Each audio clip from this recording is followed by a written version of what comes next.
قولا سديدا يصلح لكم أعمالكم ويغفر لكم ذنوبكم ومن يطع الله ورسوله فقد فاز فوزا عظيما. وقال أيضا ومن آياته الليل والنهار والشمس والقمر لا تسجدوا للشمس ولا للقمر wasjudu lillahi alladzi khalaqahunna in kuntum iyyahu ta'budun.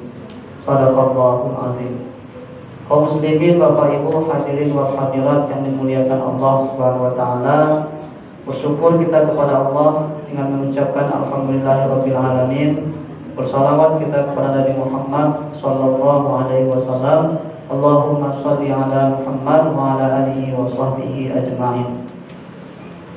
Pada kesempatan ini kita menyaksikan fenomena alam yang langka terjadi atau jarang terjadi, yaitu fenomena alam gerhana bulan. Seperti yang sudah disampaikan tadi, bahwa gerhana itu ada dua, ada gerhana matahari, ada gerhana bulan. Dalam ilmu IPA atau ilmu sains itu dijelaskan kenapa terjadi gerhana. Kalau gerhana bulan, cahaya bulan tertutup oleh bumi, tertutup oleh bumi ya. Jadi dalam Islam, syariat Nabi Muhammad SAW itu disyariatkan untuk sholat gerhana. Apa tujuannya? Ini diceritakan dari Sayyidah Aisyah, istri Rasulullah SAW, bahwa pada zaman Nabi itu terjadi gerhana. Ketika itu persis setelah anak Nabi Muhammad SAW meninggal dunia, wafat. Siapa anak Nabi itu? Yaitu Ibrahim. Nama anak Nabi yang wafat ketika itu adalah Ibrahim. Jadi setelah Ibrahim tadi, anak Nabi Muhammad, Ibrahim wafat, terjadilah gerhana bulan. Maka orang-orang ketika itu mengejaan bahwa fenomena itu terjadi itu disebabkan karena anak Nabi tadi meninggal. Jadi heboh orang. Maka lahirlah kepercayaan yang lain. Oh cucu anak Nabi meninggal, jual alam-alam bersedih dia kan gitu. Maka lahirlah berbagai macam persepsi-persepsi atau pandangan-pandangan dalam masyarakat ketika itu. Maka oleh Nabi disabdakan, apa kata Nabi? Inna syamsa wal qamara, sesungguhnya matahari dan bulan, kata Nabi, adalah ayatani, dua ayat.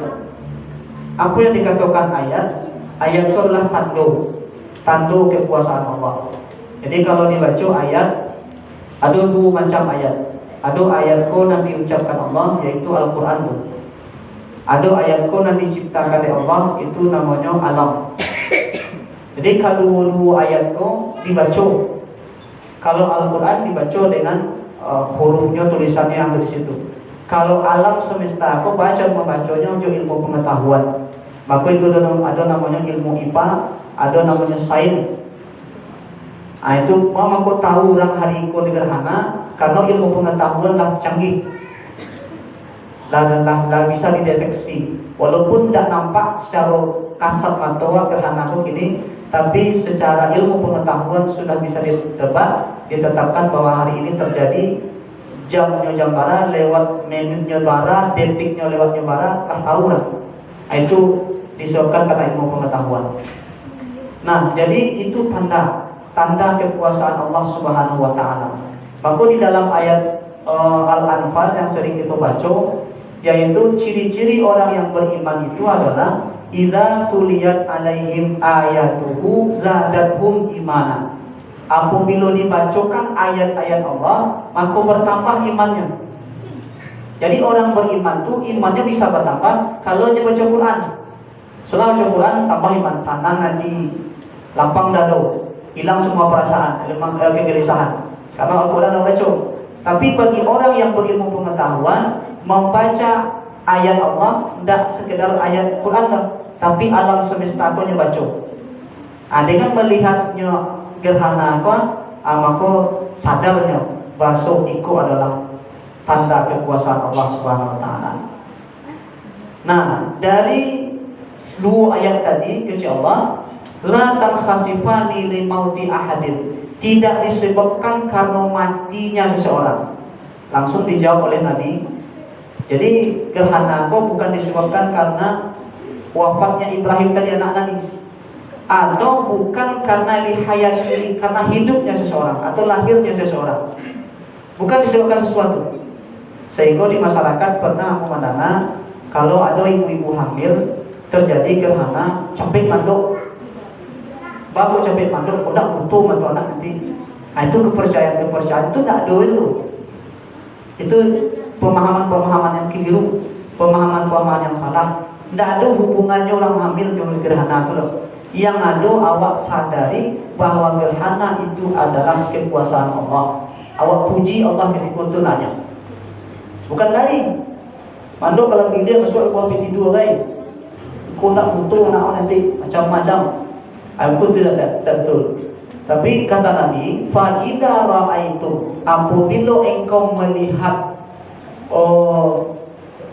gerhana itu, baik gerhana bulan ataupun gerhana matahari, maka apa yang diperintahkan Nabi? Ada empat perintah Nabi. Pertama, fada'ullah, berdoalah kepada Allah Subhanahu Wa Taala. Jadi ketika nampak gerhana, kita berdoa kepada Allah. Apa yang kita doakan terserah. Mau minta ampun dosa, minta terserah. Yang penting kita doakan agar kita selamat dunia dan akhirat. Ketika mati husnul khatimah. Tentu itu yang kita harapkan. Jangan sampai kita wafat membawa dosa, kan gitu.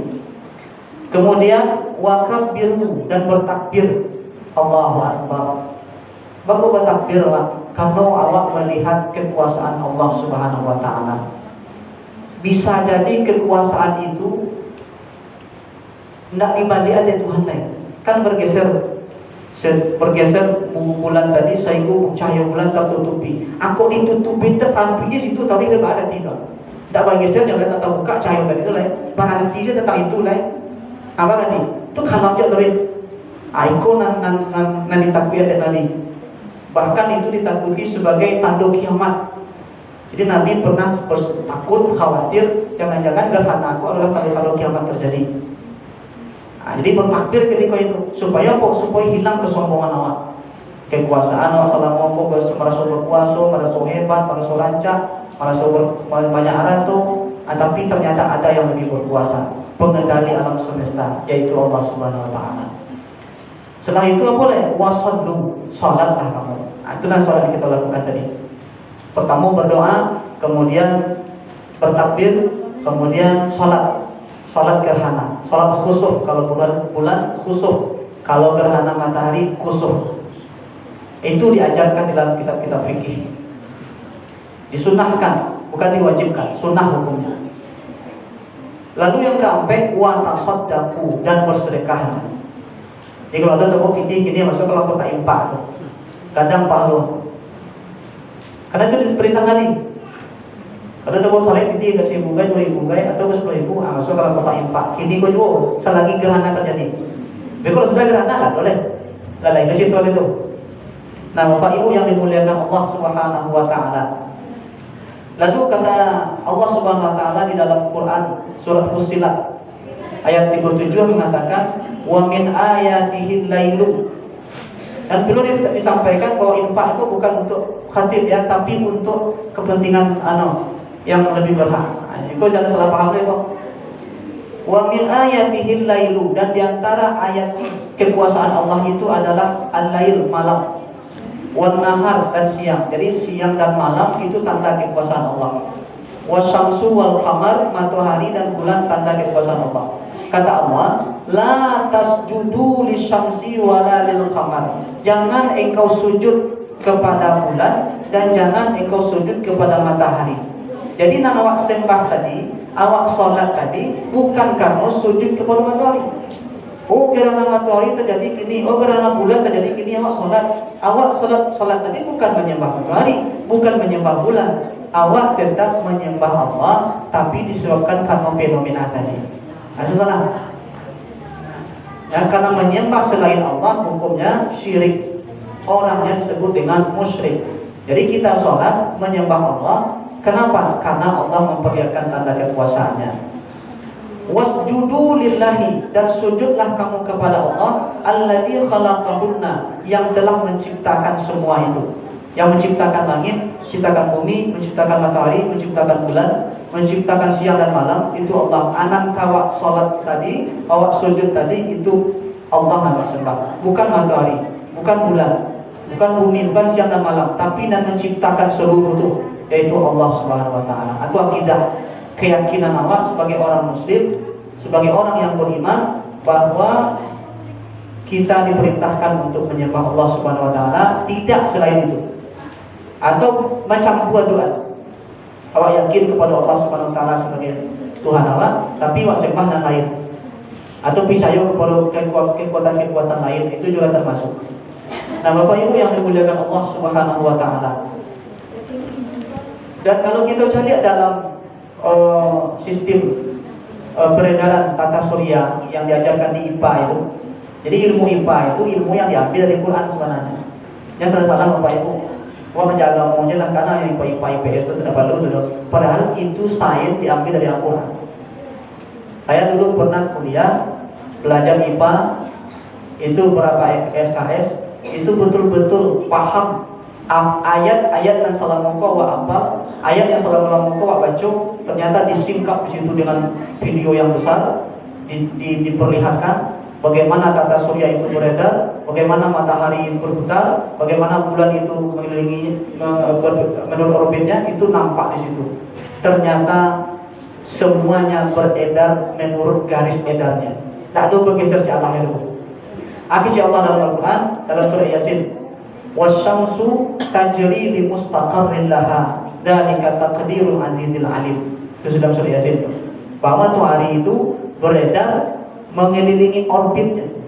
Ada garis edarnya. Dan planet-planet lain, bumi, Venus, Merkurius itu macam-macam itu. Mars itu semuanya beredar menurut garisnya. Nah, itu bergeser si Allah itu. Kalau menurut ilmu pengetahuan, seandainya bergeser saja segini, kok garisnya, kemudian nyoba bergaris beredar, apa geser segini kemarin, maka terjadi ledakan besar. Itu menurut ilmu pengetahuan begitu. Tapi tak adanya bergeser dong. Nya ikut garis itu ya tahu. Abarat tak jutaan tahun yang lalu sampai kini tak akan saja. Itulah mungkin kalau nanti seandainya lah digulung dari Tuhan kesadonya, maka nyolah keluar dari garis. Kalau keluar dari garis, maka terjadi bentrokan, terjadi tabrakan besar. Mungkin itulah yang disebut dengan kiamat nanti. Nah, Bapak Ibu yang dimuliakan Allah Subhanahu wa taala, di situ dapat kita ambil hikmah. Apa hikmahnya yang kita ambil? Itu benda mati. Matahari benda mati, bulan benda mati, bumi benda mati. Tapi yang patuh ke Tuhan. Apa yang disuruh Tuhan itu dia kerja. Ang bajaran di situ tahu itu yang tulian, itu je tuliannya. Ada lain-lain. Jawab bah. Disuruh Tuhan disuruh ada suruh. Wah apa? Disuruh awak Pak berjudi. Akan bertempahnya tuh. Kalau ada perlu beda-beda lagi tu lah. Merkurius patuh, Venus bumi patuh. Tak tahu lari-lari dari garis jalan aturannya tu. Tetapnya itu. Begitu patuhnya pada Tuhan. Tapi maka manusia hari ini banyak yang tidak mengikuti apa yang disuruh Allah. Lalu tujuan Tuhanku garis sana insyaAllah. Iko Al-Quran dituju ke ruang. Iko amal ibadah yang dilaksanakan banyaknya tak muat. Apa? Di situ kita bisa merenung, berarti kita lebih rendah daripada makhluk yang mati yang diperintahkan oleh Allah Subhanahu wa taala itu. Mereka patuh. Nah, Bapak Ibu yang dimuliakan Allah Subhanahu wa taala. Dan bahkan Nabi seperti yang sampaikan tadi menyampaikan dalam sabdanya, wallahi demi Allah kata Nabi, lau ta'lamuna ma a'lamu la dhahiktu khalilan wal kaitum katsiran. Seandainya engkau tahu apa yang aku ketahui, kata Nabi. Jadi Nabi itu tahu sesuatu yang tak awak ketahui. Kalau engkau tahu, maka engkau akan banyak menangis daripada banyak ketawa. Banyak orang menangis. Apa yang dialami Nabi? Nabi itu melihat, merasakan takut yang ketakutan yang sangat ketika terjadi gerhana. Kok nyampang itulah kiamat, itu yang dikatakan Nabi. Apalagi dulu terjadi gerhana matahari tahun yang lalu dulu kan menjadi apa tuh? Orang-orang luar negeri, orang-orang bule itu, wisatawan itu sengaja ke Indonesia mencari fenomena itu. Agak tuh siang hari sakarang-karang tuh tiba-tiba terjadi gerhana matahari, sakalam-kalamnya. Tak lama sudah tuh parang lu dia.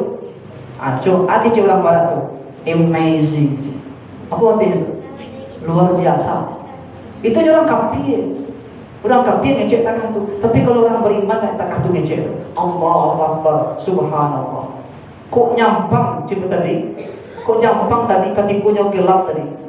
Terjadi ketika terang kemudian gelap. Aku gelapnya dia balai, tak di tengah-tengah dia Tuhan. Mungkin itu kiamat itu. Itu yang dikhawatirkan dia tadi. Tapi alhamdulillah Allah tarangan bagi.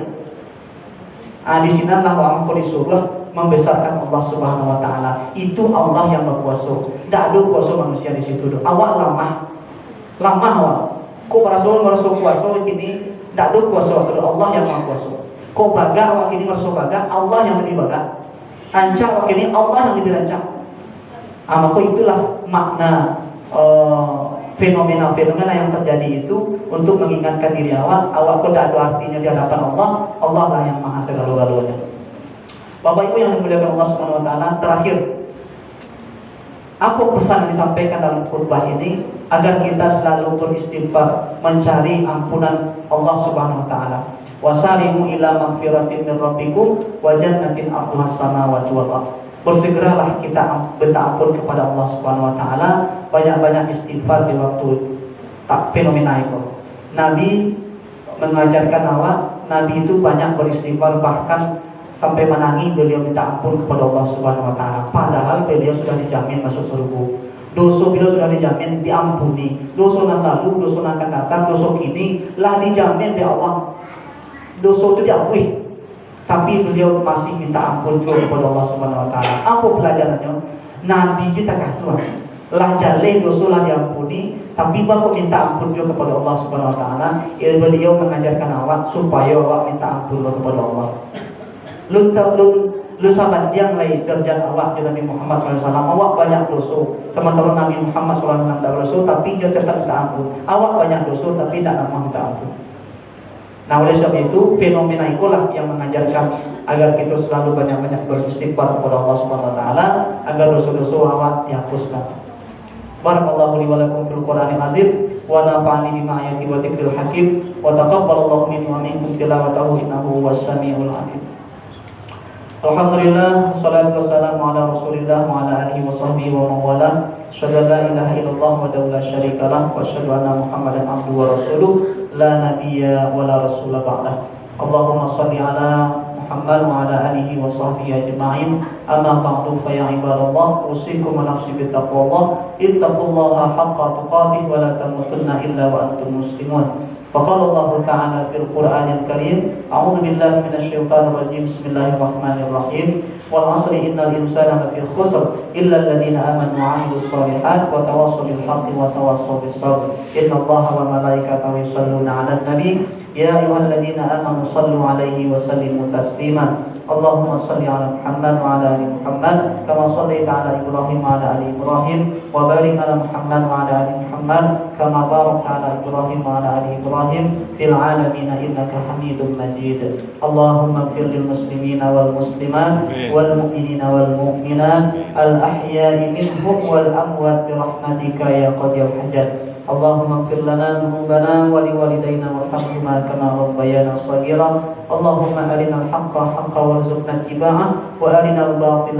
باطلا وارزقنا اجتنابه ربنا عافنا من كل بلاء الدنيا وعذاب الآخرة وشر الدنيا وشر الآخرة غفر الله لنا برحمتك يا أرحم الراحمين اللهم ادفع عنا البلاء والوباء والفحش والمنكر والسيوف المختلفة والشدائد ما ظهر منها وما بطن min baladina hadza khassah wa min buldanil muslimina 'ammah. Rabbana atina fid dunya hasanah wa fil akhirati hasanah wa qina adzabannar. Ibadallah, innallaha ya'muru bil 'adli wal ihsan wa ita'i dzil qurba wa yanha 'anil fahsya'i wal munkari wal baghi ya'idukum la'allakum tadhakkarun wa la dzikrullahi akbar. Assalamualaikum warahmatullahi